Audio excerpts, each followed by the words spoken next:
তোরা কি কমু আমার যে দাদাই রাওয়ার ডিম খাইতো এক বয় 30টা এক বয় এক মুখে দিতে মগে 7টা করে ওটা এগুলো তো কোনো ব্যাপারই না। তাই আরে আমার দাদাই 3-4টা গরু একলা হওয়াই দিত, একলা হওয়াই দিত, আবার একলাই পাকাই বীর পালোয়ান, হ্যাঁ বীর আসল পুরুষ। ওই তোর দাদার দেখাই মনে করো যে নাম দিছে বীর পুরুষ। ইয়েস ওই যে গরুগুলো রানতো এক ভাই মনে করো 40 মনে এক লাগাই খেয়াল এক লগে। আর আমার দাদা কি করতো জানো? কি করতো? মেয়ে দেখলে পিছে ছুটতো। মেয়ে দেখলে কি এর লেগেই কইতো যে কাপুরুষ। তুই আমার দাদার ইনসার্ট করছিস, তুই আমার সম্পর্কে জানোস? এই যে তারেক রহমান কি হয় কদি? কি হয়? আমার আপন খালতো ভাই।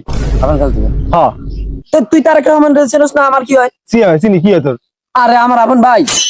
আপন ভাই? হ্যাঁ আপন ভাই। এই যে রাস্তাঘাট যে পাকা হয় আমি হুকুম দিই তারপর পাকা হয়। তুই হুকুম দেয়াস, এগুলো তো সবই তো আমার হাতে আহে, আমি এরপরে তো সাপ্লাই দিই সব।